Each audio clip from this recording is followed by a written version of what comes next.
Hey, how about you, everybody? Welcome into another edition of the Auburn Live Show, Recruiting Edition, also known as the Shriveled Pod. I'm your host, Jeffrey Lee, Senior Recruiting Editor for Auburn Live on 3. And if you're not a member of that site, you're really missing out. And now's a great time to not miss out anymore. We've got a spring special going right now, 4 months, $10. $10, people. $10. I got to call on 3 and get that fixed, man. But before I do, get on board. Get in before we take away the offer. As I said, I'm Jeffrey Lee, and I'm joined today. We got a fantastic show, people. I mean, it's freaking booked end to end. We got a freaking fantastic show. Joined by Auburn Live on 3 recruiting analyst Cole Pinkston. Cole, where are you? Where am I? Where are you? I am in my home. Okay. I'm doing well. I didn't ask.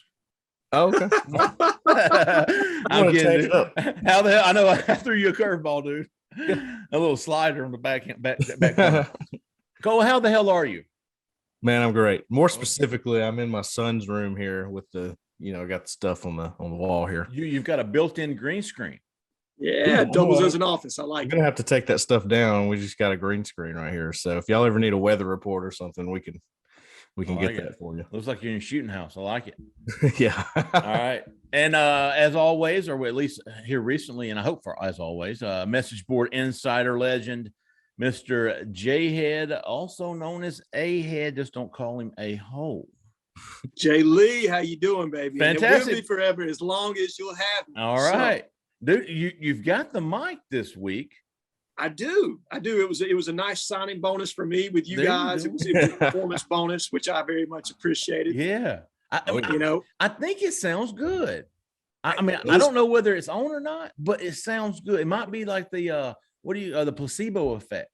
I'm telling you, we got some nice aesthetics with it here. The break background, we got it going. Yeah. You know what I mean? We can't all have Jordan hair back there, but we do what we can. I'm big time. I'm big time. I even got earphones, man. Hey, I like it, man. Soon enough, I'm gonna have a boom. We're gonna have some headphones. Me and Cole are gonna sound like Johnny Cash on the mic, just like you. We'll be all right. That's right. Well, even if you aren't, you at least have to play the part, and that's what I'm doing. I'm trying to at least look like I belong here. That's what you're supposed to do. You act like you know what you're doing at all times, and nobody questions it. If they do, you just I know them. That's how I got some former Auburn coaches can speak to that, right? Hey! No, folks, if you're listening, you've probably been anticipating this show because we've been building it up, and for good reason. Auburn is having a huge junior day this weekend on Saturday. We've been covering it for a couple of weeks, kind of building up to it. It's finally going to be here in about 48 hours. We are recording this on Thursday afternoon. You're probably listening to it on Friday morning, so keep that in mind when you're listening. But Thursday afternoon, I put up a preliminary board, but a lot of guys that we had confirmed personally are coming. This list has been fluid. There's been guys added. There's been guys removed. But as it stands now, Auburn is expecting around 25 of its top targets. And when I say top targets, these are guys with legit take offers. Auburn is putting a big emphasis on getting guys on campus that they want, not wasting time on guys that they might. I really like the quantity and the quality of this list, and it's really line heavy. We see a lot of awesome offensive line, a lot of defensive linemen. We even added Christopher Vezina, the number 4 quarterback according to On3 in the 2023 class. Lots of big names coming on Saturday. Hell, Clay Whedon, the 4-star offensive tackle, is coming in Friday night. He's going to stay until Saturday, so he'll be here on an overnight visit. And then Jeremiah Cobb, the 4-star running back from Montgomery, who Auburn is very high on, offered about a month or 2 ago. It will be here on Friday. The rest are coming on Saturday. Guys, what are you thinking about this list? What are you thinking about this weekend, this day? Man, it's been, like I said, it's been fluid. We had a lot of names that we thought would be there that aren't going to be there, that are rescheduling, just all kinds of different visits going on. I think there's a lot of visits taking place at other schools too. So, when you're able to get, what is it, like 10 of your top offensive linemen somewhere around there? Is that what it is? Yep. So 9, 10, whatever it is that we've got confirmed, that is a huge, huge win because that's your biggest position of need this year for this class of 23. Getting them on campus is just giant. And then, you got a lot of players from the state of Georgia where you're trying to make some impact and it should be a really good event because I really think that the coaching staff there now does a better job showing what they do rather than telling. Right. And that's not a knock against them. It's just a different style. That's how they go about things. And a lot of guys love that. They go, man, I like the way they coach, because that's what you're going to be doing every day is you'll be at practice with these guys. So if that hits you right, if you like the way they're doing that, that's what you're going to be seeing at this visit. If you're, a big prospect coming in. Jhead, thoughts on general thoughts on this upcoming weekend? Just a continuation of what Cole said. To start with, what do you do well as a recruiting staff? Well, if you show prospects how you plan to use them extremely well, do that. Be effective. Make sure that you use that as an enticement in any recruitment, and that's what we're doing. We're capitalizing on a practice setting. We had an opportunity in January and early February to kind of host some juniors. It was some mixed results there as far as that's concerned. Much more organized list this time. Yes. Better involvement, better communication amongst the staff. And part of that is we have more recruiting help there now with Steven Ruzick and a handful of other guys on staff that have been able to put this event together. But I'm with Cole. They're getting these kids in a practice session when they can say, this is how I coach. This is how I'm going to do things. That's pivotal for this staff because that's kind of their bread and butter.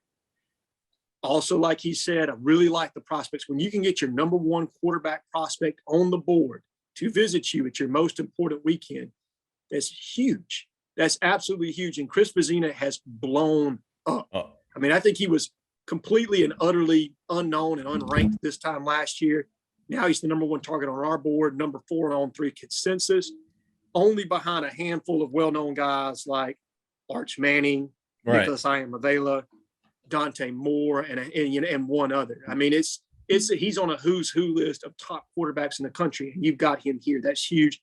Jeremiah Cobb, pretty much your number one running back on the board right now that I'm aware of. Sure. Several offensive linemen. Just a very impressive pool when you're competing against a lot of other schools to get these kids. It's not like Auburn's the only school hosting an event this weekend. Florida, Georgia. Yeah. Exactly. Clemson. Everybody's doing something right now, and they're trying to work around that spring break. Yeah. Snafu that throws everybody off during this time of year because you're trying not to have kids on campus when you have no students there, anything of that nature. And the only list that should be better than this one this spring is probably for 8A. When we have 8A, I guarantee you it's going to be even a more impressive list and catching up with some of those guys we don't have this time. But really impressed with the effort. And let's just look at some of the offensive linemen they got coming in. Okay, 4-star Stanton Rammel, offensive tackle, big need. 4-star offensive tackle, Bo Hughley. Yes. Braden Joyner, your number one recruiter. Yeah. 3-star center, Connor Liu. 3-star offensive tackle, Connor Stroh. I mean, guys that we really want in this class. Clay I'm trying to Whedon. think. Clay Whedon, 4-star offensive guard, Clay Whedon. Who's the other kid out of Atlanta? I'm missing him right now. He plays offensive tackle, but it's probably going to be a guard for us. Ian Jeff Roard. You got it. Also going to be in town this Jeff weekend. Roard. So just massive guys, huge need. You know what I mean? I'm excited. Yeah. I'm really excited that we've got this group coming to town. Yeah. Nice. I'm a good recruiter. Yeah. All right. So Brooks has got an orthodontist appointment today, and I chose podcast over my son. I'm sorry. I priorities, people. Priorities. I get Devotion to your podcast. I like it. What are you gonna do? Not only so we've been looking at this Saturday and all these guys coming in. As I said, they're going to keep it kind of small. I mean, 25, and these are all invite only. This isn't just, hey guys, I want to come down and visit Auburn. This is invite only. It's almost like a Big Cat vibe. And Auburn is really wanting to get these kids on campus that they really want to take. They want to work them. They want to show them this new vision that they've got, for the program. I'm not talking about in the past. I'm just talking Harson's vision for the program. They want them to understand it because, we're coming off visits have only been going on now for about 7 months. So getting these guys on campus, getting them in person, meet these new coaches who've been doing a fantastic job recruiting is huge. But they want to experience this new vibe at Auburn. It's going to be a fun day. They're going to sell the program to these kids. They're going to be able to watch Auburn practice Saturday, which may be a scrimmage. I'm thinking it's going to be somewhat of it'll be at the stadium. I think it's going to be in shells, if I'm being completely honest. Okay. I think they've got to do 2 days in shorts and helmet and then 2 days in shells, and then you get to go full pads. Okay. Yeah. All right. You mentioned the offensive guys, except for 4-star tight end Jelani Thurman, who is from Langston Hughes, Bo Hughley's teammate. Their teammate, help me out, go. Love, baby. Josh Horton is coming. He's a defensive lineman. Terrence Love, 4-star defensive back, is coming. And then the defensive line is they've got some studs too. You're talking 4-star defensive tackle Caden McDonald. You're talking 4-star defensive tackle Deron Reed, 4-star defensive tackle TJ Searcy. I don't know if they're tackles. Yeah. Speaking of Reed, Jeffrey, we didn't mention him on the last podcast with the D line.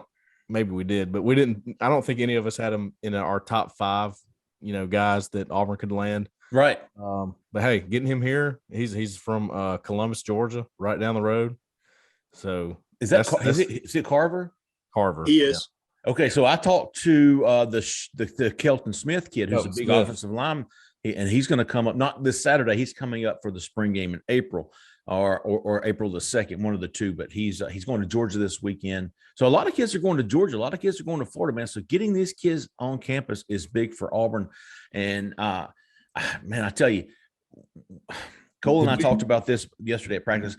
When I say stuff about new vision, new vibes at Auburn, some of the new, and I tweeted it earlier on Thursday about, just some new direction Auburn's taking in recruiting, and it's Stephen Roos. It's adding more personnel. It's better communication, better organization, and I think overall being more aggressive. Right? I mean, we're seeing more offers go out, whereas last year we didn't see. It was almost kind of Clemson like, right? They were treating those offers, oh my God, we're not going to give it to him unless we're ready to take his commitment, and that might still be the case, but they're being more aggressive with the recruits and the offers that they're extending. And I think it's paying off, man. They're getting these kids. A lot of these kids aren't going to visit. Who did I talk to? Oh, Joe Crocker, offensive lineman up at Tennessee. Auburn hasn't offered him yet. He's not going to visit unless they offer. Right. And before, I think a year ago, Auburn may have said, well, we're not going to offer you unless you visit. Yeah. And now Crocker's probably down the board some. It didn't sound like he was a top guy, obviously. But that just kind of gives you an idea of the mentality of some of these recruits where, hey, man, Georgia, Tennessee, Kentucky, they've all offered me. I'm going to go visit those places. I'm not going to Auburn because they haven't offered me. Well, Auburn's not taking that route this year. And so you're seeing a lot more, in my opinion, it's aggressive. They're being more aggressive on the trail. Yeah, I agree with that. They're definitely not holding out like they were. And when you're saying, well, we're not going to offer you unless you visit, and well, I'm not going to visit unless you offer. Well, that was a problem. Right. Created a rub, right? That's not the case now, though. I mean, you can see it. They're just putting out offers, and then they're saying, okay, we'll do the vetting and all that. We're still going to do it the same way, but we're going to change around the approach at least and start it off the right way. Well, it's messaging, right? What are you telling a kid? Right. And a lot of these kids, it's not necessarily, okay, this is a committable offer, but this is an offer so that we get to know you better, so we can increase that dialogue, so that you feel comfortable with us and we feel comfortable with you, so that you know that you're a priority. Whether or not you can commit or not is irrelevant at this point. We want to get to know you more. But kids, if you don't use the word offer, if that's not in play for them, a large part of it, it's a non-starter. Right. And you think, we talked about it last week, Caleb Webb. We never offered. He never came down. Justin Williams, we offered late. maybe should have offered early, opened that window. Those are two kids in the on-3 consensus that skyrocketed and ended up being, I think, top 200 prospects each. Could have really used those guys. You know what I mean? And I think if we had gone this approach last year, we would have been even more in the game than we were. And I like to see that they've changed that. I mean, I think that's something that Coach Harsin and some of his staff had to learn coming from Boise, where they could be more selective. Right. They were very comfortable in how they handled recruiting in that part of the country.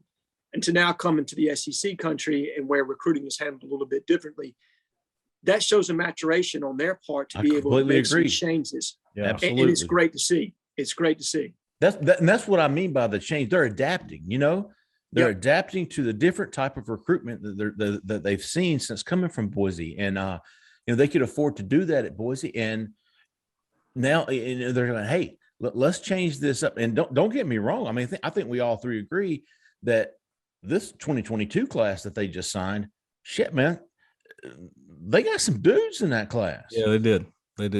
They really did. And I'm gonna put a piece up on the board here before too much longer, talking about my 10 impact guys from the class. And from a pure impact quality standpoint, we got 10 or 12 dudes that stack up against anybody in any class. I mean, the heart of the class. Yeah, we got some really, really good quality. Now the quantity, because we were planning on taking a lot of transfers, isn't exactly there, but the quality is 100% there. And that's me going back and breaking down their film and taking a look at a guy like Jeffrey Imba. I mean, he's got elite movement skills. Mm-hmm. You know, I mean, you just don't see guys that are that big that have to change the direction like he does, the power, the speed. I mean, it's elite. It's NFL trait-like. Yep. So we got some great quality, but the quantity wasn't exactly there. Right. Completely agree, Jhead. The quality of the heart, the core of that class was top level SEC. Right. And it wasn't fluffed by taking a couple guys in the last second to kind of boost their rankings. They took who they wanted in that class. I mean, look at how selective they were with the Justin Williams. Now, what I'm used to seeing schools do with the Justin Williams, and we might see this moving forward, but the mistake I think Jhead and I agree, it's just our personal opinion, what the fuck we know, was that's a guy typically I would see that you offer. Right. And then when he gets ready to commit, you go, hey, man, we're going to be honest with you. We're waiting on one more kid. But if he tells us no, you're our guy. All right. That's how it's been done in the past. And that's just not how they were working. They were not going to offer him until it was time. And then, Tennessee, I believe, came in there late. Was it Tennessee? They did. I think they offered in November, early November, okay. maybe late October. And they hosted him a couple times on campus and really kind of caught his attention. And that loyalty of that first big SEC offer that he wanted, I mean, it just kind of carried some weight with him. So you lost a kid that, to me, when you graded the film, when you looked at their senior film, it really wasn't all that much different from the kid in Louisiana that we definitely wanted, Trevante Citizen. Yeah. So, you know what I mean? And you could have you really needed a second back in this class. But that's water under the bridge at this point. I think they're making some great strides with how they're handling things now. Man. And hats off to Steven Ruzick and that group for identifying some of the prospects. I mean, I'm excited about some of the guys they just offered. The edge, Ashley Williams out of Louisiana, wide receiver. Oh, big time. Kai Poole. Love him. Man, Ashley Williams, man, he's really fixing to blow up, and Auburn was first to it, really. If you look at his offer list, then go look at his film, I mean, he's got that 6'6" frame. I mean, they have a knack, and they did this at Boise. And look, when they come into Auburn this first year in a totally different environment in the SEC, they didn't get to offer these big, 5-star, 4-star prospects when they're at Boise. They weren't going to get them. Right. Simple as that. They come into Auburn, they go, okay, this is what's worked for us forever. Let's try this again. But, we're in the SEC. We need to try to get some of these guys that we used to not be able to get. It took a year to figure things out, and you still got some good players. Right. That's what should be exciting to people when you're looking at it. You should go, man, now that they're starting to understand it and grasp it, I really think even though they got a few good players, they can really get a really, really strong take it up a notch class kind of thing. But they're still going to go after some of these guys that are not being recruited very heavily. They're going to go after a few of those guys. Ashley Williams is one of those guys, but when you just watch the tape and you go, well, that makes sense.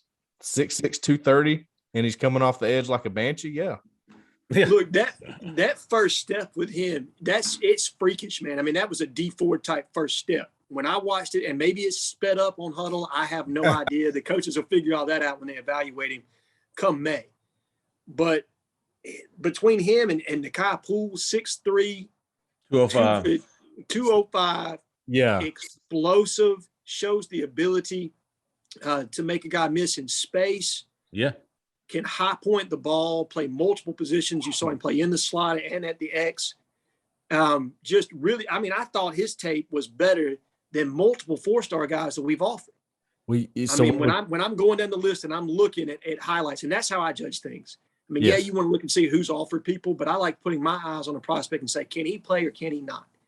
And Right. this kid can play, man. I mean, he can really play, and it shows his recent offers, I think, from LSU. Handful of other big name schools have gotten involved with him. So, hats off to these guys for being early. That's right. Last week we were talking about Caleb Webb, the receiver from the 22 class, right? Yep. Who never got an Auburn offer, but was really, really close. To me, this is your Caleb Webb. He's the same kind of player that's blooming a little earlier than Caleb Webb did at this in March, but still a little bit late in the process. The way things are going now, Sure. They didn't waste any time. They said, "I like this guy. Offer. Let's start recruiting him." Well, and don't you like the fact that Ike Hilliard, who's a pro wide receiver coach, saw that tape and said, "Get this kid an offer"? Doesn't that tell you everything you need to know? Yeah, just whoever Ike Hilliard likes should be pretty good, I would think. Yeah, I think he knows what he's doing. Yeah, we've seen a lot of new offers with these new coaches, man. I'm telling you, Rock Bellantoni's been all over these edge guys. Yeah, we saw yeah. Jimmy Brumbaugh offer a kid out of Texas on Thursday. Auburn just offered a 2024 cornerback from IMG. I believe he's from IMG, and that was going to take me into this next thing was, I woke up Thursday putting together my Saturday list, and little did I know, dude, Auburn has a stacked list of visitors on campus for Thursday. Now they're all 2024 kids, and they're all from Florida. And I think it's a 7-on-7 team, but they're freaking stacked, man. They're loaded. You've got Stacey Gage. Let me read this off to you. Stacey Gage, the number 1 running back in the country for 2024, who visited last summer. Cadillac obviously has got an in there at IMG coming from there when Gus hired him. But Rock Bellantoni was the big reason that these kids are even on campus right now. He's the one who's been busting his butt to get these guys on campus. So I actually went up there for player interviews Thursday afternoon, and here was a room full of studs, and they were sophomores. Stacey Gage, Jarrett Gibson. Gage is number 1, Gibson is number 4. So you've got 2 of the top 4 running backs in 2024 on campus. You've got Zaquan Patterson, the number 3 safety, number 35 overall recruit, Antione Jackson, the number 8 cornerback, number 48 overall recruit, and then Adrian Posse, who is a stud quarterback, all on campus. And then Sean Russ and Santana Fleming. These are 2023. Yeah. Santana Fleming, Sean Russ, both wide receivers in the 2023 class, getting them on campus. So this entire group of studs from, IMG, Chaminade Madonna, however you pronounce it, John Shivers' neck of the woods, are all on campus on Thursday. And then you've got the 2023 guys coming in on Saturday. Man, I tell you, it's just, to me, it's been night and day covering this Auburn recruiting from a year ago. And I realized that there was certain restrictions, limitations with the pandemic and all. But the Santana Fleming one's interesting, Jeffrey, because I had put him on the 2023 receivers to watch back in January. Yep, you sure did. All right. Yeah. Those people on TV with the "Hey Moms" sign. All right, now y'all go on now. You got to look and make a guest appearance there, Jay. Yeah. All right. I like it. All right. So, the difference in, dude, vibe is the word that comes to mind. going to the open practice, Cole, you and I were there. Brooks went with me, and Brian Harson runs over and tells him, "Hey, I don't, you're not old enough to be the media or dumb enough." And walking around the complex yesterday, today, Thursday, being with the interviews, it's just a different feel than I've had, at least since Harson's been here. There's a different vibe going on, and I think especially in the recruiting department, man. I get that from just the talking to the recruits. We haven't even mentioned guys like Joe Bernardi, who has Will Friend's been killing it, dude. I mean, these offensive linemen aren't coming without, and Steve Wallace as well. Is that right? Ruzick? Yeah. No. Will Wallace. Friend. Will Friend. Yeah. You've got Joe Bernardi, and isn't it Steve Wallace? Oh, his assistant. Yeah. I think so. I think it's Steve Wallace, J. Lee, but don't quote me on that right now. I saw him at practice yesterday. I think it is. It was Joe Bernardi, Will Friend, Steve Wallace, who is an all-pro lineman, right, from Auburn. I swear. Oh no! You're talking about Kendall Simmons. Kendall Simmons, yes, not Steve Wallace. I thought you were talking about the GA. No, man, no. Kendall Simmons, yes, of course. Kendall Simmons in Pittsburgh Steelers, yes. Kendall Simmons, Steve Wallace. Steve's a big old dude, 49ers. Yes, Kendall Simmons, Joe Bernardi, Will Friend, all working with this offensive line. Then I love watching Rock Bellantoni. I love watching Christian Robinson with the linebackers. Man, I loved that. I love seeing these new guys and the vibes that they're bringing. And speaking of Christian Robinson, linebackers is one of the few positions tomorrow that doesn't have a lot of names. As a matter of fact, I don't know that there's any coming Saturday, at least that I'm aware of. However, we've already talked about Troy Ford. We talked about Jaden Osberry last week. Cole's had stories on D. Creighton. You've also had a story on Marcus. What's his name? Pulliam? Marcellus Pullum. Yeah, and he should be there this weekend. Okay, he's coming. Okay. And did Auburn just offer him? Yes. Yeah, about 3 weeks ago. Okay. Yeah. And let's go ahead and knock that out. We've been hitting for first-time listeners, we've been hitting position groups each week, kind of giving a 5 to get 2. We're going to get 5 names that we think, all 2 of which will sign with Auburn. Jeffrey, real quick. Yep. You talk about the linebackers. I saw a linebacker working out there, and I was going, man, that guy, he looks pretty good. And then I realized who it was. It was Powell Gordon. Hell yeah, me too, dude. Good gosh, he's done got thick, huh? 228, 230 already. And he's still moving, dude. He's still moving. Like it. Matter of fact, that's what kind of caught me was the burst, and I was like, what's that white dude doing? And it was Powell Gordon. Yeah, man, he stood out. I was like, good Lord. And we talked about that's a Jeff Schmedding special right there. Too. We talked about as soon as he got there. Yeah, he did. We talked about the possibility of, or at least the capability of Powell to move to edge if it was ever needed. Yeah. And I was talking to Derek Hall today, and I was like, dude, who's over there with you right now? Like, who's with you? And it's Derek. It's a kid from Hanley, Dylan Brooks. Yep. And then, of course, Leota. Yep. And that was the only 3 scholarship players they have. Yeah. Right now, which is why we've talked about this. Edge is going to be a position that we should watch for the transfer portal. They need a guy to come in, and hopefully with multiple years to play. But Powell Gordon is sitting over there going, hey, if you need me, holler at me. Really like him, really like his potential. I always have. I love the kid as a character. I love the kid's character. Mm-hmm. But so go back to our 5 for 2 linebackers. And Jhead, I'm going to go ahead and tell you this right here. Maybe a different order than yours, but I think the guys are going to be the same. Go ahead with you get me started. You get us started with 5 guys that you think Auburn will land 2. Gotcha. All right. So I'm going to start off with Troy Ford, a guy that's been to Auburn a good bit. He's somebody that was ID'd by Jeff Schmedding very early on. And if I remember correctly, he was one of the attendees at Big Cat Weekend last year. So they brought him in as a junior. Plays primarily on the edge for his high school team. He's going to play in the box for us, or at least that's where he's being recruited as of right now. Probably your main competition, South Carolina, if I'm looking at everything right.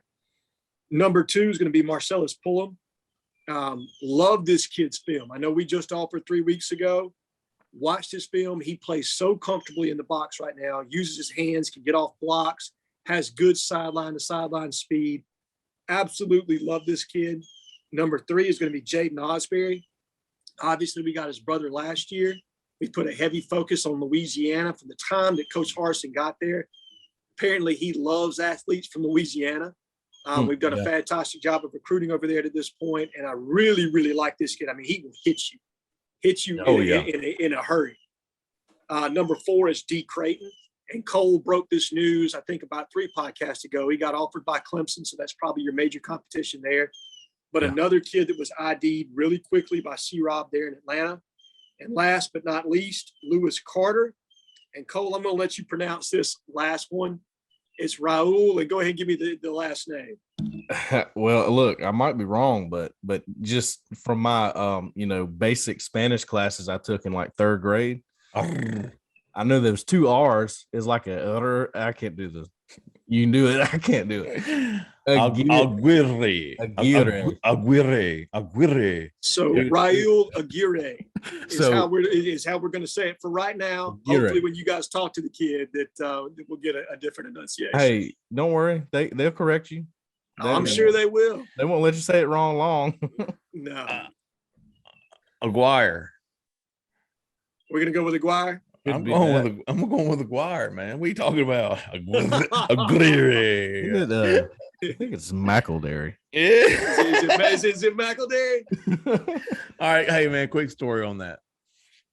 So I talked to Rockwez, Monday or Tuesday night. I was like, look, dude, I just need to ask, how do you pronounce your last name? And here's what I blamed it on y'all. I was like, man, I'm on the radio with these guys, man. They were pronouncing your name. I was like, dude, that's not what it is, man. I was like, so tell me, Rockwez. Hey, he goes, it's McElderry. Yeah, okay, thank you. I was like, yeah, McElderry. I saved the conversation. Oh no! I was like, yeah, it's Mac. Listen, we got to get a live audio feed on how that went down someday, man. I was like, hold on, no. It's Mac L. Dury. McElderry. McElderry. Just from this point moving forward, it's always McElderry. I know it's tempting. It's tempting. And I talked to Braden Joyner yesterday. He was at the open practice, and I was like, dude, I talked to your cousin the other night. And he goes, I said, Rock, with it. I was like, he just told me how to pronounce it. It's he goes, McElderry. That's it. McElderry. I was like, yeah, that's what I said. Man, I can't even look at the camera right now, Jay Lee. I'm trying not to laugh so hard. Oh my God. It was a little awkward. But anyways, right, yeah, that guy. So okay, so Cole, let me hear your linebacker picks. 5 for 2. All right. Mine are pretty close. Different order. Number 1 for me is going to be Marcellus Pulliam. Okay. Just from talking to him, and he's still got a long way to go in his recruitment. I think when his senior tape gets out, he's going to get a lot more interest. But not too far from Auburn, so he's excited to be there this weekend. I think Auburn got in at a good time on him. I think if they really, really want him, eventually they could get him. I think. Number 2, let's go with D. Creighton. I think that's it's one of those Auburn Clemson battles, and could be somebody else in there too. I'm not going to rule anybody else out yet, but that's a tough one. But he came for that small junior day. He's been to campus. He was at 2 or 3 games, 2 maybe, during the fall. I think Auburn's in a pretty good place with him moving forward. We got a long way to go. So he's just number 2 for me on the list. Number 3, I will go with Troy Ford. And the reason he's not number 1, I really think he would be a lock to Auburn if they pushed for his commitment. And I don't know if they're quite doing that right now. They might eventually. I don't know. I think that they're still trying to work out the linebacker board and don't know exactly where he's at yet. So he's number 3. Number 4 is going to be I'm going to go with CJ Allen, who was just offered from Georgia. I can't think of where from Georgia he's from. He's gotten a lot of interest lately. Florida, Georgia have all jumped in there, but I think Auburn's going to have a shot there down the road. Probably not right now. They're going to have to work to get him on campus first. Lamar County. Okay. Barnesville, Georgia. Barnesville. Yes, that's right. Yeah, I think, and he's an athlete. He's probably the best athlete of the whole group that we've named so far. Wow. But yeah, okay. So number 4, number 5, Jaden Osberry. Okay.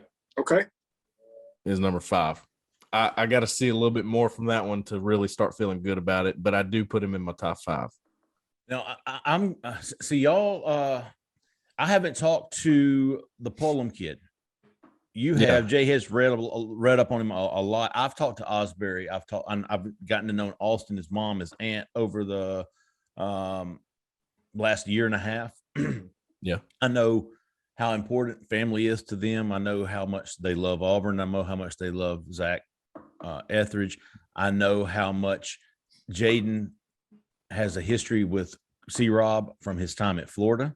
Oh yeah. Yep. I feel really good right now about putting Jaden Osberry as my number 1. And again, I'm a little biased here because I've talked to him. I've got, maybe I got my blinders on, right? Sure. But I really feel like those two kids end up playing. Those two brothers, Austin and Jaden, end up playing together at Auburn. I really do. I think they're very close too. These aren't brothers that fight, and I mean, I'm sure they do. Yeah. But these kids they're best buddies, as well as brothers. Awesome family. I love all those guys. The women too. The mom and aunt, we had a blast. They came to the Georgia game, and we were just cutting up. They were awesome people, and so I'm going to have Jaden Osberry number 1. I've got Troy Ford number 2, and Cole almost talked me out of that, but I feel like Troy Ford wants to be at Auburn. And, to me, he's likely to sign with Auburn unless I hear differently. So I've got Jaden Osberry number 1, Troy Ford number 2. The Pullum kid I haven't spoke to, probably will this weekend if he comes, and get a read on him. But I certainly trust both of you on that. So I'm going to put Pullum at 4. I like Lewis Carter, Jhead. I had forgotten about him. He came up last year, and Jarris McIntyre, who was his coach there at Tampa Catholic. Yes. A lot of ties there. So I would, I feel good already about my top 3. I think Auburn's going to get 2 of those 3, to be honest with you. So these are kind of just bonuses. So I would throw in D. Creighton. I throw in Aguirre. Hey. And CJ Allen. Who mentioned CJ Allen? That was Cole. So Cole. So for the listeners, here's you 1, 2, 3, 4, 5, 6. Here's 7 guys that we all 3 feel absolutely very confident. Let's put it that way. That 2 of them, at least, if Auburn has 2 room for 2, wants to take 2 of these guys, they're going to get 2 of Troy Ford, Marcus Pullum, Jaden Osberry, D. Creighton, Lewis Carter, Aguirre, and CJ Allen. And you're only probably taking 2 to 3 in this class. I mean, you're only losing right. You're losing Owen Papo, maybe Eugene Asante, and then Derek Brown's younger brother. Is probably the 3 you're losing after this year, if I had to guess. I feel good about that recruitment. I think Christian Robinson's a fantastic recruiter. He bit Auburn more than once while he was at Florida. Yeah. Didn't he? Shamar James. Scooby. Yeah. Williams. Yeah, Scooby. Jeremiah Williams, definitely. I mean, listen, he's a fantastic recruiter. And I think having him recruiting linebackers now, and this is not a knock at Jeff Schmedding. Okay. I think he's a fantastic recruiter at the way he recruits. Right. But I think Christian Robinson is just a much better relationship builder. Yeah. Able to connect in a way that's not just over football, but in a way, you know what I mean, that he kind of ingratiate himself to the kid and to the kid's family. And I like the way the coaching staff is laid out so much more this year. Yes. And how they're attacking recruiting. Listen, you've got both sides. You've got Schmedding, who is all freaking ball. He might be robotic at times because although I've seen him open up a little bit, but he is all ball. And then you've got Christian, who is more personable, more approachable, more, he's going to kick it in the living room with everybody. Right. And then, because I remember talking to Owen Papo about Schmedding, and he was like, man, he was blown away. Like, this Oh, guy yeah. is freaking awesome when it comes to ball.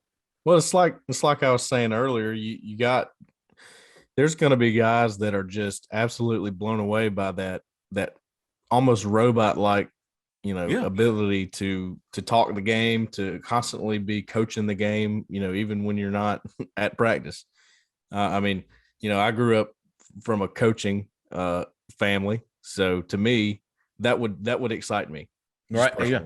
And if There's a lot of Absolutely. guys like that. There's a lot of guys like that. NFL, if your dreams are NFL and you want to come to and play freaking ball and get better and want somebody to develop you and understand the game and learn the game, I mean, that's the kind of guy you want. Now, you may not want that guy in your family's living room all the time. Yeah, right. But you want him in your meeting room. Well, and you want it in various versions of pitch. I mean, you think about the way Georgia recruit. You know what I mean? You want that defensive coordinator that can come in there and tell you this is exactly how we're going to use you. You may not want him to necessarily be that guy that builds the relationship and the bridge with that family to get you on verge of committing. But now as that complimentary closer, okay, now we're hitting a stride that's a little bit more Jeff Schmedding speed and being able to say, hey, man, I'm going to be able to get you to the league. This is how we're going to use you in the defense. This is where we project you in 3 years. And he can go into that spiel that he's so comfortable in, where he's not even making a sale. He's just being himself. And that's where guys are effective recruiters, when they are who they are. And it's real, you know what I mean? And kids can see that. I think that just sets up, and, on the other side, it does it just as well for our new offensive coordinator and quarterbacks coach. I think Eric Keesall will be able to sell. When you heard his press conference the other day, there's not a lack of intelligence there when it comes to, the ability to understand football. I think he's going to be able to sell that offense and how they're going to utilize kids extremely well. And now you get a wide receiver coach from the NFL that maybe have the ability to relate. And just like with our former defensive line coach, Nick Eason, can say, hey, man, I've been to the highest mountaintop. I know what it looks like. I've played in it. I've coached in it. I can get you there. Right. By the way, guys, let me throw one more bonus linebacker name in there. Okay. Doesn't have an offer yet, but talked with him at the Under Armour camp, and he said that Auburn's, hit him up a few times and kept in contact. So I've been watching him pretty close. That's Jeremiah Tellender. Okay. And I can't remember, of course, where he's from. He's from Georgia. I know that much.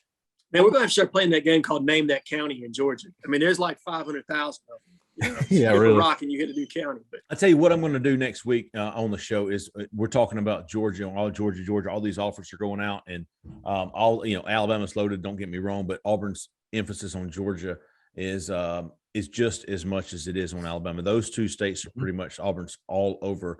I want to go in more depth on the Georgia recruiting next week's show as we come off of the big recruiting weekend. I just wanted to run over real quick the guys coming in on Saturday. We talked about the 2024 guys that are here to Thursday, but let me just give you another rundown. Now, should I put the Pullum kid on here? Yes. Confirmed. Okay. You got 4-star quarterback Christopher Vezina in Birmingham. You got 4-star running back Jeremiah Cobb. You've got 4-star offensive tackle Clade Whedon, 4-star offensive tackle Bo Hughley, 4-star offensive tackle Stanton Rammel, 4-star tight end Jelani Thurman, who could probably play a little big wide receiver, kind of a Sal Cannella type, right? Yeah, definitely. Then the 4-star defensive lineman, you got TJ Searcy, you got Deron Reed, Caden McDonald, defensive back Terrence Love, 4-star. Then you've got the 3-star, if that's not what you want to call them, but you've got Braden Joyner, defensive lineman Josh Horton, tight end Reed McKeska, Connor Liu and Connor Stroh, both offensive linemen, one from Georgia, one from Texas coming in. Yeah. Boy, that Connor Stroh, man. Yes. Just got offered about 2 weeks ago. Don't let that 3 get in front of, down that kid, man. That kid can play, man. 6'7", 345, in case you're wondering. So which will take us into our next segment, guys, which is Commit Watch. Yes, sir. Commit Watch.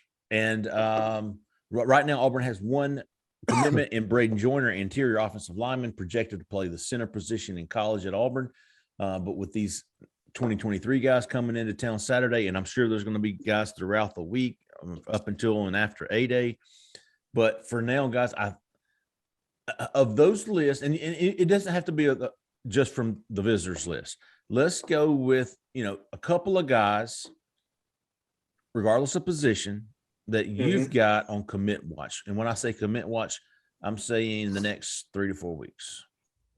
Okay. All right. And it's not a prediction. It's just, I'm keeping my eye on this guy because I feel like he could pop. Thank you for clarifying that. Okay. Are we also going to include transfers on this? Let me give you a little update on the transfer. Okay. Coy Moore from LSU, been in the transfer portal since October, wrote Tuesday that he was going to visit Auburn this weekend. Auburn felt pretty confident. That has subsided. Okay. I don't even think he's going to come in this weekend. We'll have to see. There's a reason, Jhead, we actually texted about this the other day. There's a reason this kid's been in the portal since October. Yeah.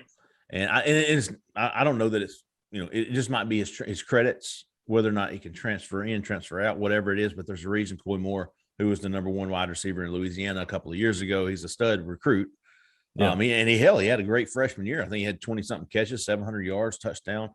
So he is not a slacker by any means, but like we said, there's reasons he's been in there since October. Not sure what it is, but there's been some hesitancy, some apprehension from Auburn over the last 48 hours. And I don't think it's a big deal. I think somebody on the corner the other day was like, hey, if we get this guy, there's a lot of potential there, but I'm not going to go roll tumors. Right. Right. And I was like, yeah, that sounds good. That's a realistic way to look at things. It wasn't like, so Jay, back to your question. Yes, absolutely. Okay. Absolutely. You can include anybody, 2024s, 2023s, transfer portal, whatever. All right. So we're going to start off with my main man, T. Love from Langston Hughes High School, 4-star defensive back from Georgia. He is the number 1 guy that I'm watching. Yep. That I'm putting on commit watch. Number 2, also from Langston Hughes High School, Joshua Horton. I think if he gets the green light to commit, and this weekend will be pivotal in that, because if he gets some face time with Brian Harsin, who is the decision maker when it comes to yes, no, green light, if he's impressive and he fits, culturally speaking, with what Coach Harsin wants, I think you could see Coach Brumbaugh issue him an offer, or a committable offer, very quickly, and see him take it up. The next on my list is Clay Whedon, 4-star offensive guard from Florida. I don't know that it's going to pop this weekend. Is he a guard? I keep calling him a tackle. I don't know. See, when I watch him play, I see interior. Okay. Yeah, I believe Auburn probably likes some interior as well. Okay. Do you, Cole? Okay. That's what I see from an interior. I see him as an interior lineman on the next level, but I've got him on commit watch. Okay. Like I said, I don't think he's going to pop this weekend, but I do think he's close. I hear you. I feel like that's something to definitely watch. And then last but not least, 4-star offensive tackle Stanton Rammel. That's my 4 guys that I'm watching right now. Once again, I don't think Rammel's ready to pull the trigger just yet. I think it's going to take a little bit longer with him, but he's in that window. Nice. All right, CP, what you got? Again, really similar, just going to be different order. Right. Number 1, I'm going with Terrence Love. Okay. From Langston Hughes, Fairburn, Georgia. Don't know what the timeline is on that, but I think it's probably creeping up, if I had to guess, on when he might make a decision. Number 2, I'm going to go with Stanton Ramil from Thompson High School, Alabaster. I just think, just from talking to him at the Under Armour game, it just really seemed like Auburn was – now, I think he really likes Auburn, but my impression was Auburn saying, hey, you are one of our top guys. We got to get you in soon. And some guys respond to that differently. I think he really likes that. I think he likes hearing that. That was the impression I got. So he's number 2 on the board for me. Number 3 is going to be Joshua Horton from Langston Hughes as well, because I just think that he told me a while back that Auburn was really, really high on his list for a long time, and then they didn't offer for a while, but they didn't wait too long. They came in and offered, and now, getting him back and been there twice. Yeah, I think I'm gonna have him at number 3 for that reason. Number 4, I'm gonna go with Jeremiah Cobb Hey, from Catholic in Montgomery. Now of the ones that we're naming here, I think he might take the longest because he's got a lot of new offers here to think about. right. But I think if Auburn really, really wants him, I think they almost have to get him, right? I mean, you got that. you got to win that one. And when you look at the running back board, they don't have a plethora of targets there. So that's why I'm going with Cobb at number 4. And then number 5, I'm gonna go with Ethan Nation, the corner out of Roswell, Georgia, I believe. Yep. He was there. What was the first junior day? He was there Late January. Yep. Late January. We caught it with him. He wanted to kind of sneak in there, I think, but we caught him. So that's how that goes sometimes. I don't think he's coming this weekend. Not. He told me he wasn't. But he is supposed to come back soon, right? Sure. Yes. Yeah, I think he's set to come in late March is the last word I got. And Ethan's on my list as well. I just went with 4, but if we were going to list 5, Ethan Nation would definitely be on my list. But because he's not going to be there this weekend, I didn't put him I guess I didn't announce him. But yeah, he's somebody definitely to watch. And the reason I didn't go with Clay Whedon is just because, much like the Troy Ford situation, I still think there's so much to be done. Here's why. Because I think Stanton Ramil is, just from talking to both of them, I think he's higher, just from the things that they're telling him. Okay. I think Clay Whedon is still pretty high, but not maybe to the we are ready to push for you. We're still building that relationship. That's just my impression, and I could be wrong about that. Sure. But that's why he didn't make my top 5. He would be the very next guy. He's very close after number 5. So that is my list. Hey, great list. Great list. I think we all agree Terrence Love. I mean, we've heard that he might be ready to commit a couple of weeks ago. Yep.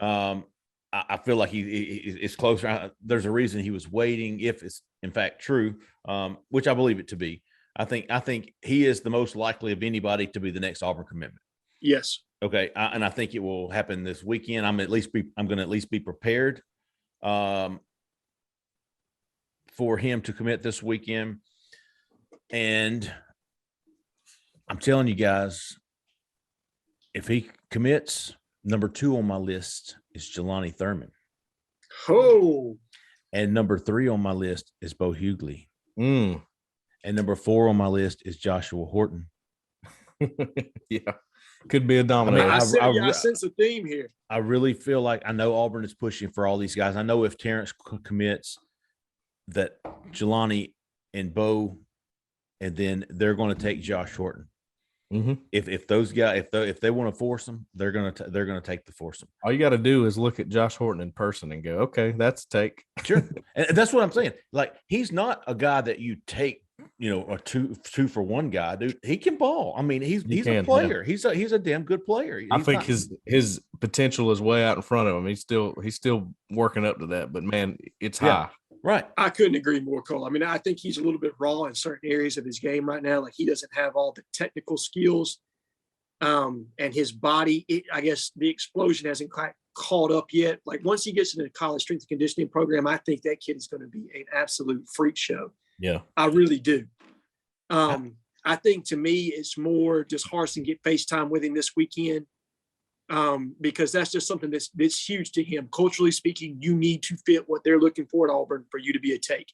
Right. And I think it's pivotal that he gets that FaceTime with Coach Harsin, and how that goes will really kind of drive that recruitment, in my opinion. I love Jelani Thurman too. I love Jelani Thurman. And I think he's the next most likely. I'm gonna tell you though, man, Bo Hughley, dude. If we're doing 5 for 2 any position, those four cats are on my board. Yeah, those 4 guys from Langston Hughes, Terrence Love, Jelani Thurman, Bo Hughley, Josh Horton are all on my board, and I'm probably going to throw the 24 kid Prentice on there as well. I mean, these guys are really close. Auburn's got a very good shot with the Langston Hughes foursome. I've got, and I'm going to tell you something. I like Jeremiah Cobb. I know Auburn's realistic chances. He is the number one black back on the board. Yeah, sure, Richard Young and all these other cats, of course, they're going to be higher on the board. But the guy with the most realistic, with Auburn's with realistic chances, good God, I can't speak. I think is Jeremiah Cobb. Getting him here Friday. Cadillac Williams is all over this cat. I don't feel like Tank Bigsby will be here another 2 years. He'll be here one more year, and he's done, son. So getting this guy, and they're going to take two backs, getting this guy in the fold and go find you another guy at some point during the season before December, find you a Justin Williams, right? Yes. Find you a Justin Williams to bring in, and you've got two guys coming in with Damari Austin coming in. The running back board. So I would, Jeremiah Cobb, I don't know timeline on him. I wouldn't be surprised if he did it Saturday morning. I wouldn't be surprised if he did it December 17th. I don't know about him. I do feel like the Langston Hugh guys are a little bit more anxious or at least prone to commit. Yeah. So I've got Jeremiah. I like it. Ethan Nation. I like that. I've known Ethan since he was a 10th grader. Know him and his father real well. They love it. They love Zach Etheridge. The reviews that he gave after his January visit were were very. He was very impressed. Mm-hmm.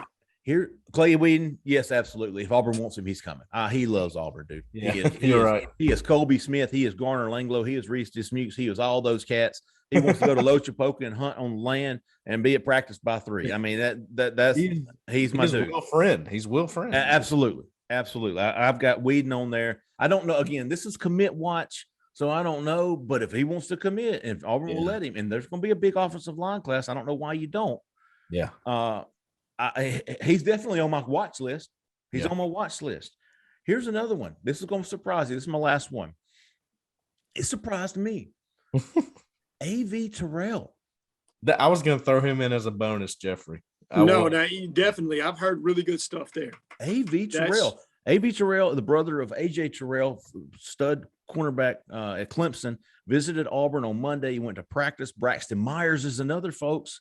Both of these 4-star guys were visiting Auburn, blown away. Auburn knocked it out of the park, son, with both of them. I'm telling you, these visits are different this year. I don't know what it is, but it's different. I'll give you one more corner while we're at it, Jeffrey, and I think he's on campus as we're doing this podcast. Is one that you've written on before, is from Louisiana, Ryan Robinson, I think it's his name. Is he here? I believe he's there today. Shit, I love Ryan Robinson. That bastard didn't tell me he was coming. Let me check on that. That's my dude. I've known him since he was like a 9th grader. Like he loved Auburn way back when, dude. And he's got an offer. Am I right on that? No, I'm telling you, Zach and the defensive coaches, they've got some dudes on the list, and they're very, very good position with some of these cats. So much so that A.V. Terrell, a guy like that who might want to go and do his own thing and not follow in his brother's footsteps to Clemson. Auburn has to go. They're going to have to weigh it, man. Let me just go out on a limb here and say the DB class is going to be strong again. Freaking strong, son. And yes, Ryan Robinson is there today. Oh my gosh. And it needs to be strong. I mean, you're losing several guys in this class. Specifically at corner, you're going to be losing probably Jalen Simpson and Pritchett both after this season. Yep. Safety, you may see a guy turn pro there early, so you're going to need, and I think we need some depth at nickel as well. Mm-hmm. So this needs to be a really good defensive back class. Which to me, that's where Terrence Love comes in at nickel, if you ask me. There you go. I talked to Donovan Kaufman today. He loves J.D. Rim, who's been working corner and nickel. Yeah, man, he can play. Promise you. Yes, that. he can. He loved the young guys, man. DK really was impressed with these guys. Man, the defensive backs for a few years should be very good, talent-wise, if nothing else, right? Yeah. Folks, let's see here. All right, guys, what are we doing? I mean, we haven't even gotten any questions on the corner. No, we haven't. You're probably gonna have to limit those. Let's hit a couple of the quick ones. Go for it, man. People have got long drives. They'll love it. All right. I like it, Cole. I like it. Getting ready for the weekend. Let's see. Yeah. Might be heading up to Greenville, There you go. Oh man, I forgot. There's a basketball game Friday night, isn't there? Friday morning. Yeah, man. My Jacksonville State Gamecocks, baby. Yeah. What Croc said, it's Jeffrey Lee hate week. Yeah, he comes off. Yeah. Now, to be fair, I did go to Auburn longer than I went to Jacksonville State, but I had a much better time at Jacksonville State. Oh shit. Oh man, I got to Jacksonville State and they were like, dude, JSU, all you have to do is just show up. Just go to class. Just show up. Shit. That's great. You showed up all right. Yeah. I showed up and I showed out.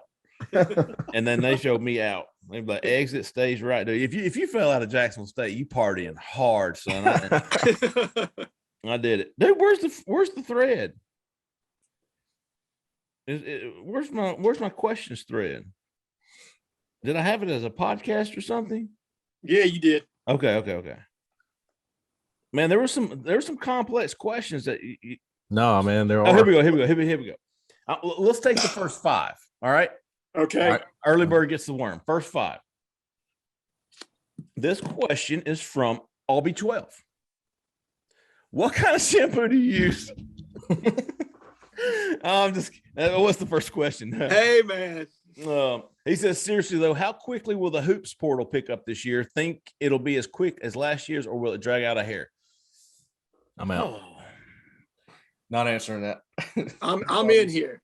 I'm in. I think it depends on what happens with LSU's recruiting class right now. Absolutely. Obviously, I think 4-star power forward there, and then obviously Traore are priorities for us. There's a little bit of hesitancy there and he's the number 1 player in Missouri. Jeffrey, what's his actual name? Excuse me. 2022 kid. Yeah. God, man. Well, listen. Okay, Auburn's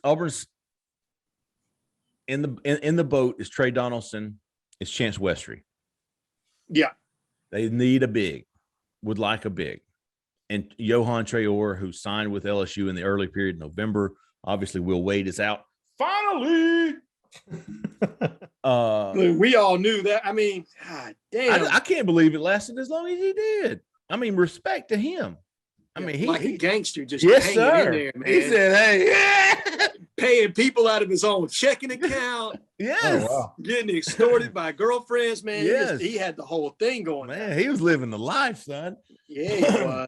But Johan Traore, man,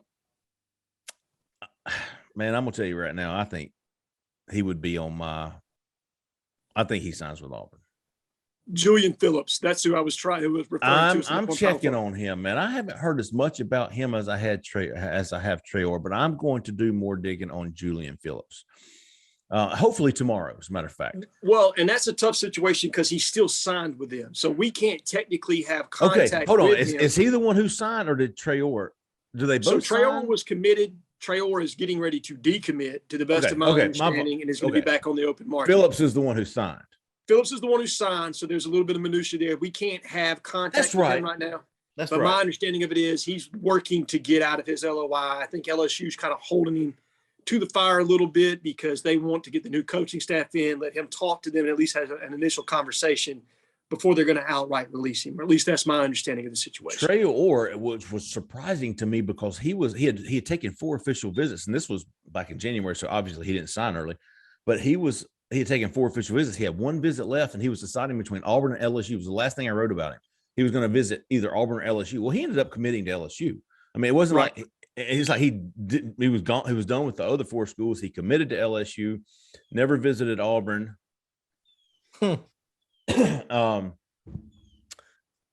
And I think, as Jhead said, next step is decommitment from LSU. I think Gonzaga, Arizona, Kansas. There's some big dogs in there on his recruitment, but Auburn's a big dog now. And Wes Flanagan has done a fantastic job with Johan Traore, not giving up on him. He was so I really feel like Auburn is in a very good spot right now to add Traore. I think they'll add Traore to the 2022 class. And then, then you got to look at what's available, right? I mean, who's leaving? How many spots is Auburn going to have open for transfer portal guys? We don't know just yet. I mean, obviously, know. I think there's rumors with regard to Semo potentially, Sure. Transferring out. Sure. There's rumors about Stretch maybe transferring out. Wouldn't blame him. What happens with Walker Kessler? Does he turn pro? Does he come back? So there's just a lot of questions there.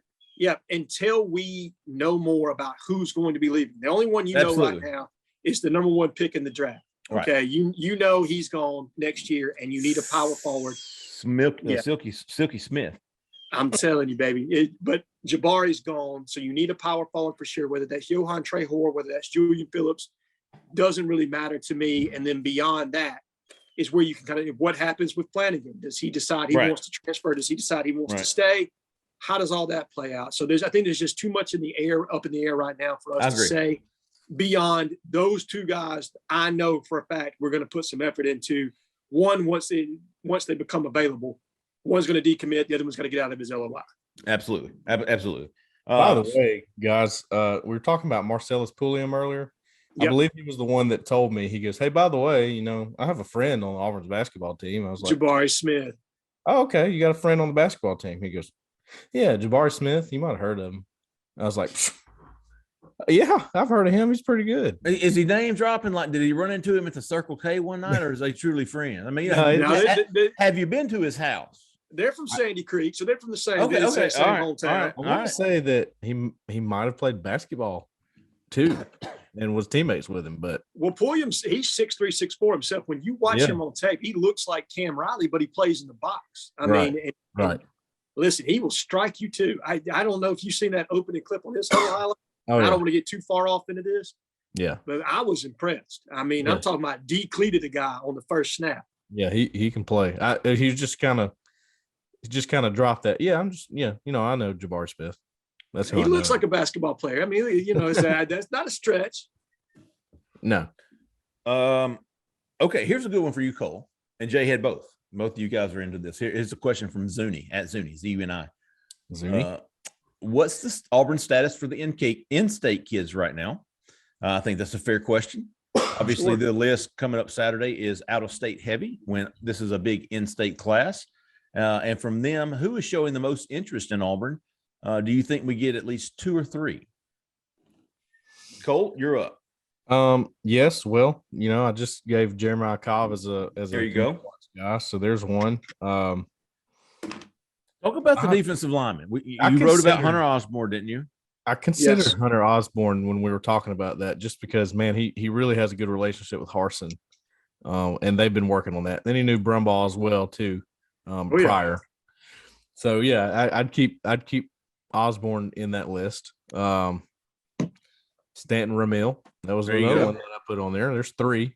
Let's see, Keldrick Falk is another one. Go. Definitely would say that Auburn's got a real shot there. Maybe even, a really good shot.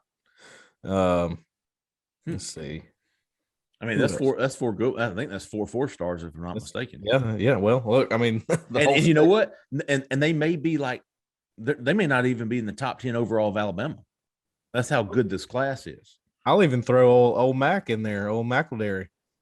Oh, McElderry. Oh, I would definitely put old McElderry in there. I really would. I'm putting him in there. I would. Yeah. I would say Auburn signs at least 7 or 8 from this class, and the majority of our 4-star guys, and every one of them on my list are. Yeah, I mean, I think they are. I'm looking at it. Yeah, so it Ramil Stanton, Keldrick Falk, Hunter Osborne, Jeremiah Cobb. Who's the safety out of Selma? Oh, Dakari. Yes, Dakari Nelson. Yes, absolutely. I put him on my list. I've got Russo on my list, the edge from Carver. I think we're making some headway with him. And my understanding of the situation is Zach is from Troy. This kid's originally from Troy. They found some mutual ground. I don't have as high hopes. I know you guys have James Smith on your list from last week. I don't have much hope there. Did I put James Smith on my list? No, it was me. You did. It was me. Oh, yeah. Don't put me in there with Cole, dude. That's a sinking ship, brother. I am on the fucking pier, man. And then a kid that I'm watching out of Montgomery, Avery Stewart. Yeah. I think we've got that we're working that one. But like you said, the defensive backboard is so fluid. It's hard to pin down. It's such a good thing, though, right? I'm wondering about Kelby Collins right now. I put a little piece up on him the other day. You know, he came out on Twitter, said, you know, I'm fixing to drop my top 5 and there's going to be some new faces. Auburn was on the original top 8 he put out, but he is coming to Auburn in March. So, you know, if you're going to put out a top 5, I don't think you would be wasting a visit on Auburn, right? And I don't think so. And Collins, if you watch tape, he is the most explosive defensive lineman in the state this year, and it's not even really all that close. Yeah, I agree. He's a fantastic athlete. I don't know if he's a priority for Alabama or not. I know he's a priority for us, and we're working there. But to me, that's the elephant in the room. Does Alabama want him? If they want him, it's going to be really, really hard to get that kid. Forgot about Wilkin Formby, man. That's another one. That's your boy right there. Yeah. I'm gonna put him in there as well. And you've already got Braden Joyner committed. So we're talking. I mean, listen, that's 10 to 12 prospects that we're all heavily in contention with from this loaded state. I know that a lot of people they just want to see in-state. They want to see Peter Woods. They want to see. I can understand. Look, when the Tony Mitchell is so strong like it is this year, it's like how can you look away and go, how do we miss on these guys? It hurts a little more, I guess, because you know, I get it. I get that. But look, man, there are so many big targets in Georgia, in Louisiana, in Florida, and they are getting after it in those states too. Not just right. They're not neglecting the state of Alabama, but look, this class of 23 has been talked up for so long. I mean, since they were, 10th graders, 9th graders, they were saying, this is the best class you're ever going to see in Alabama. And they're probably right. It's strong. So these guys have been popular for a long time, and they've got relationships with everybody. So it's hard. It's going to be difficult. Look, and what I can tell you right now is just because they're ranked a 5-star right now, that doesn't mean that's where they're going to end up being. Yeah. Just because you're a 3-star right now, that doesn't mean you're going to. Sometimes these late bloomers, they end up having a significantly better career than some of these guys that have been on the map for a really, really long time. So I understand that everybody wants to see a big, flashy name from the state of Alabama commit to Auburn, but understand that we're 6-7 this last year. You had everything that happened this past offseason. We're working through a lot. And this coaching staff is doing a fantastic job overcoming some of the self-inflicted wounds that we put on ourselves. But give them time, okay? Give them time to work through it. Understand that they're working their board extremely hard, that they're evaluating each and every prospect. And like you said, this is a top 25 list that we have coming in this weekend of guys they really want. I mean, it's everybody they want, right? But it's guys that they really want.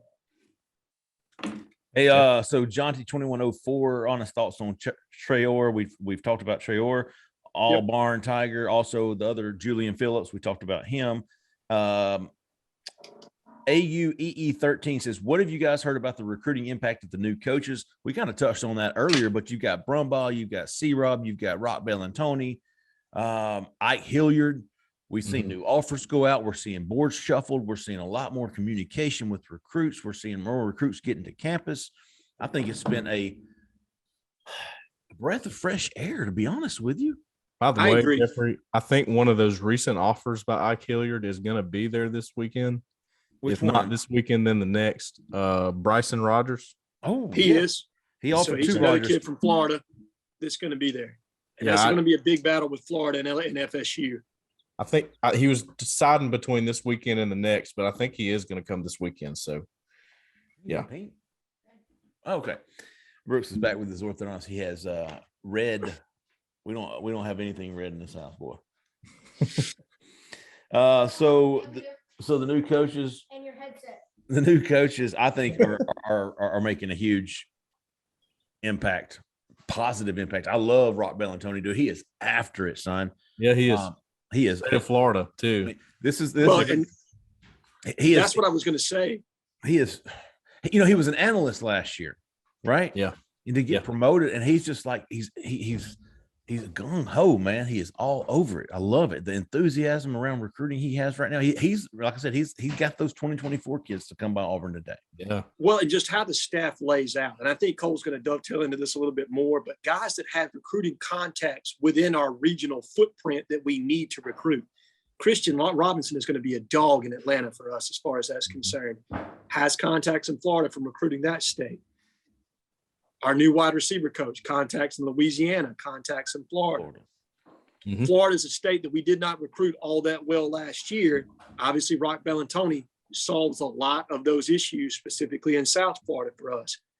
So it just, and then where you have your coordinator's position, I felt like you basically had two coordinators on defense last year that recruited the same way. Yeah. You know what I mean? Yep. Now you have that relationship builder to replace him. And then you move Schmedding into a role that he's so much more comfortable on. Yeah. Having Hilliard as a wide receiver coach is going to be, in my honest opinion, more effective. Yeah. And then you can move Keyshawn offensive coordinator where he can tag team with Harrison on the entire quarterback board. So it just, the way it's formatted, the type of relationship builders that we brought in, the guys that have contacts within that footprint that we want to recruit, because every staff wants to draw a circle and of a 600-mile radius and be able to recruit within that 600-mile radius. And I think you got a staff that can do that this year. Cole, are you looking at the new linebacker offer? I am. That Yeah. was why my eyebrows just went up. We have Phil Picciotti? Yeah. Yeah. He's a 4-star linebacker from Pennsylvania, I believe. Okay. So we're going outside the region. Going out, that's a C route. After a correct conversation with Christian Robinson, I'm blessed to have received an offer from Auburn University. So going national there with that offer, I'm sure probably Christian has some contacts up there. It's not often you see a Auburn offer to just some random dude in Pennsylvania. Be honest, be anxious to see how that materializes. Last one is from Chris Self, guys, and this is a two-parter. Talk about the potential. This is more, I guess. No, this is 23 offensive linemen. Impact any of these offensive linemen might have as freshmen. I mean, are these guys immediate impact guys? I know you. I'd like to know who you guys see as potential day one starters. It's just me. Is there potential for a Zimba Chaz Pugh group next year? I don't know. Are these guys that good? Well, I don't think they have to be. And this is why, okay? Because you're going to get that rule rolled over for the 7 transfers this coming year. Yeah, right. Are true freshman offensive lineman starters, is that a thing of the past? So I don't think it's a thing of the past, but you got to be elite. And I'm talking about elite. Andre Yeah. Smith, elite. Yes. I think every one of these kids are Power 5 starters at some point in their career, but it's so much more advantageous to let them redshirt and mature. Yes. And as, redshirt freshmen or sophomores really kind of start to see the field, as opposed to putting them out there as true freshmen. Look, I was a huge Chaz Ramsey fan, Ryan Pugh, we love seeing it, but they were overmatched. Do you remember that game? Yeah. They played LSU and Glenn Dorsey out there. Oh, poor Pugh. He picked up Pugh by his throat and body yeah. slammed him at one point. That's not Brandon Cox probably still licking wounds from that season, Right. man. Yeah. That's not a recipe for success. So the great thing is you don't have to, if you can land some transfers to augment what you get from the high school ranks this year. And I think Cole has hit this over and over and over again, but you're going to see us get 5 to 6 high school guys. And then you're going to see us sign another 2, 3, 4 transfers in addition to probably 2 to 3, I would think is probably what you're going to see us try to do. Maybe we bring in 1 in this class, but definitely in the 23 class, you're going to see us go transfer lineman heavy. Yeah, I think so. If you're starting a true freshman on the offensive line, it's either really, really good or really, really bad. I mean, there's really no. If he's competing with a senior, you're going to start that senior over him. So it's very rare these days moving forward that we're going to see a true freshman starting in the SEC, and I think that's a good thing. Chris Self's last question, and I think this is kind of something we were alluding to earlier. The world becoming a little bit more normal now. The restrictions, the mandates, travel restriction. Hell, you don't even have to wear a mask on a plane anymore. I don't think something like that. Thank God. Yeah, no shit. Now I'm going back to Bozeman here soon. You see the days where early on how the sign. Do you think you guys will have a better idea of how the signing class is shaking up? And Cole and I were talking about this in our little Auburn Live meeting yesterday, but absolutely. And I think that's we're seeing a lot more. We're having a lot more intel, right? I mean, we know where these kids are going. Twitter's a big reason why. I mean, But being able to talk to these kids face to face is more valuable to me than anything in my job. I love talking to kids on the phone. I can tell if they're genuine. I can tell if they're excited or if they're just telling me what a good quote. And you can't hear that excitement when you read the quotes in my story. You can't tell the kids over there, woo, I love Auburn. Or, yeah, I love Auburn, man. It's pretty cool. It's all right. Yeah, right. So face to face, to me, getting to see these kids when they leave a visit and seeing their eyes and seeing their mom in the background going, oh gosh, that's big, man, for us. That's big for us doing our jobs. And and being able to relay that news and that the feelings that we have for the class and how it's shaping up to our subscribers. So I think it's going to be better this year. I think we're going to have, I thought we did a hell of a job last year, to be honest with you. Well, that was a big deal for me last year. I'm kind of new to the game, but seeing them at the game and watch the video board and, all the theatrics that happen at the game and the crowd and all that, you can really get a good idea of how they're, taking it in. So, well, in addition to just seeing them in person, who do these coaches go visit when spring evals come around? Yeah. Who do they bring in for camps that they want to see a second time? There's so many more indicators this year. Yes. Last year, you guys were kind of flying blind a little bit into this, as was the coaching staff, because they're, you're coming out of a COVID year where your contact's been extremely limited. You don't know what half these kids even look like. Yeah. Now you've got so much better of an idea of what it is that you're dealing with, a lay of the land. You're building relationships with high school coaches within this regional footprint. Yes. So your information is so much better. There's just a lot that goes into it for a second year staff.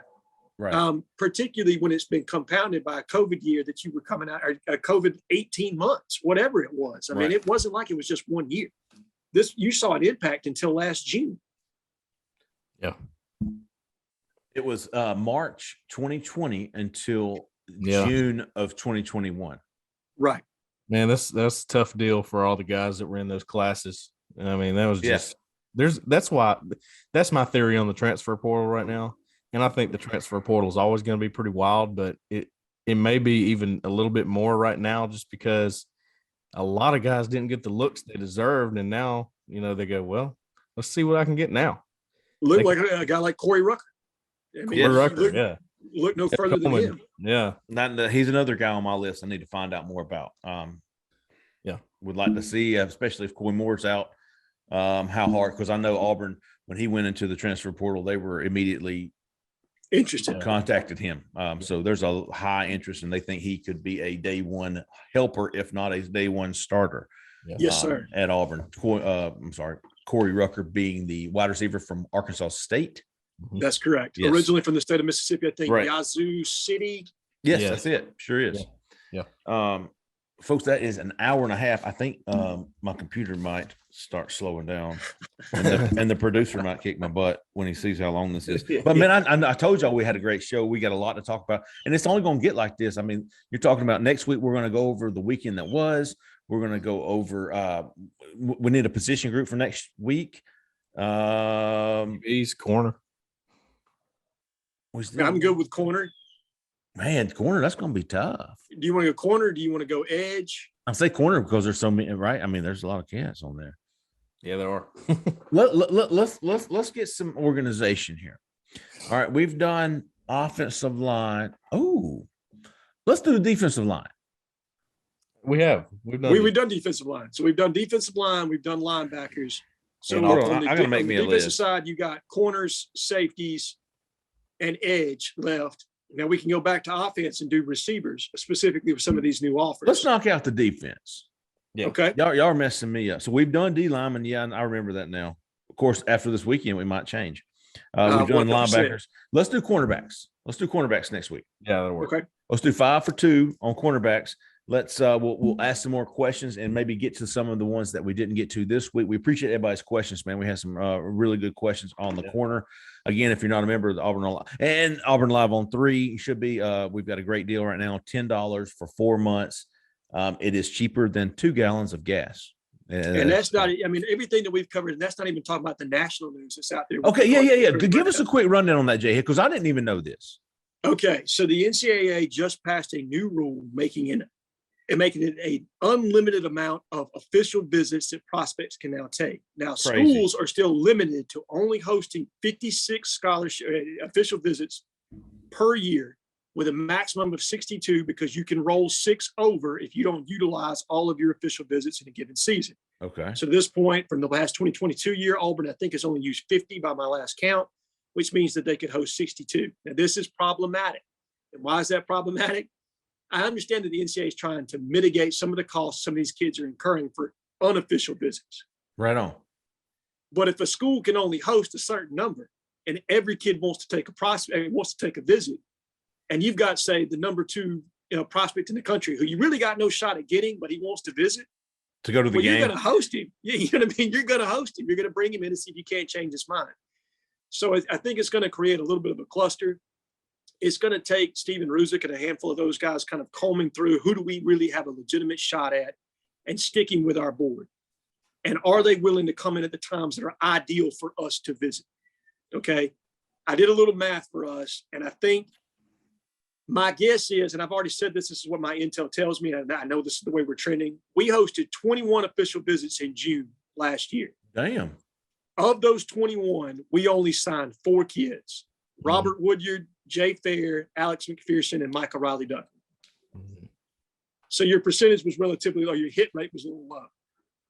4 out of 21? Yeah. I talked to a recruiting personnel guy who I have a relationship with, and he told me the ideal time to host prospects is typically, because of recency bias, is October to December. When I looked at our list, we hosted 20 official visits. We hit on 12 guys.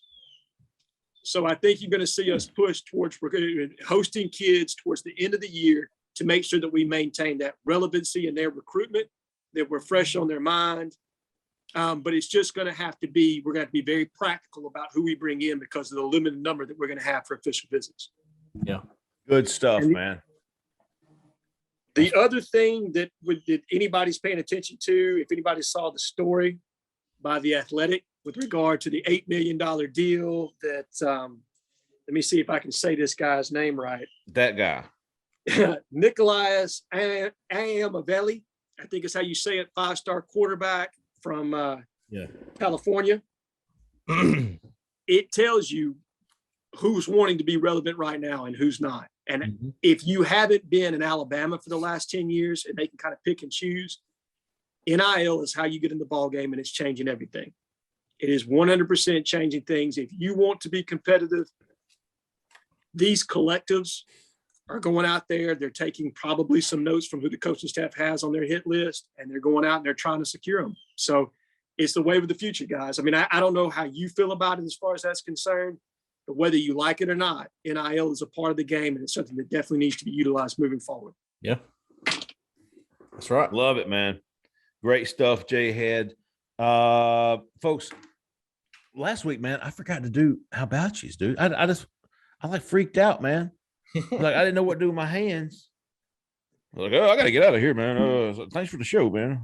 But anyways, so we read off some questions. We appreciate all the questions. Albie Zuni, John T 2104, Auburn Tiger, AU EE 13, and Chris Self. I gotta give you some how about yous, man. Tiger Brother 12. Meant to give him last week. Chad F93, another one, and then Crocky Poo, Crocodile 22, my big dog. He loves Jacksonville State. He's pulling for Jacksonville State against Auburn on Friday night. I bet he is. Yeah. And I tell you what, man, RIP Shaker Jack, he's been pretty good. He has since he's come back. So, hey, how big how about you to Shaker Jack, man? That's what I'm talking about.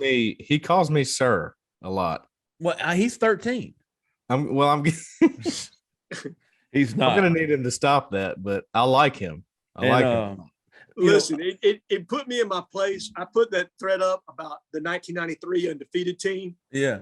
And the guy said, "Man, I wasn't even a blip on my parents' radar at that point." So he was a drop of liquor.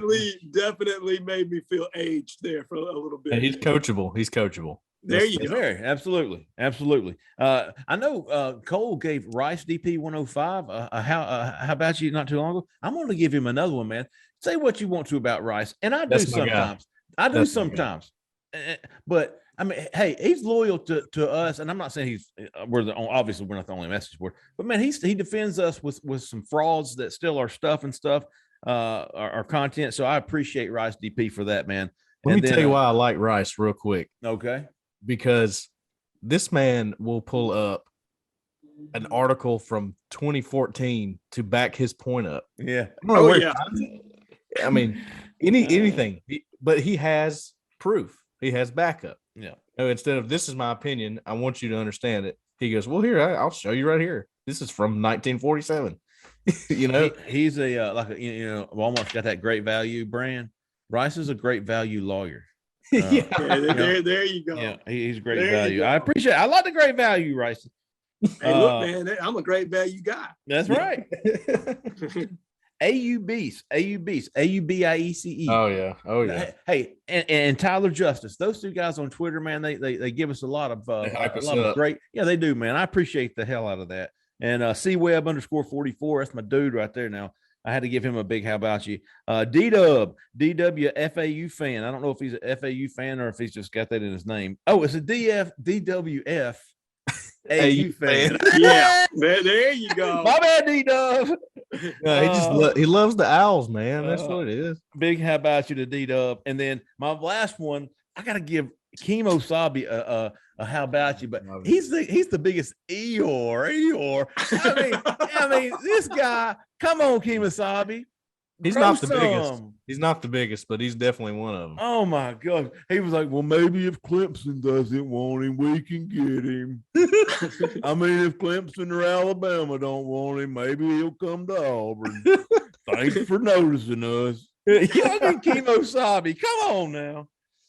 Oh man, I'm telling you guys, if you're not a subscriber, you should be. We have a lot of fun, man. We got some awesome posters. We appreciate all these posters. We appreciate the love on Twitter. Well, we appreciate the questions. Obviously, wouldn't be sitting here today if it wasn't for all of you.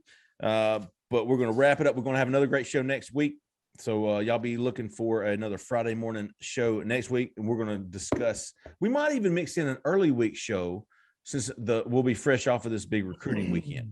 I like it. Maybe a Tuesday show. We'll see if I can work that out with Brent up in Nashville.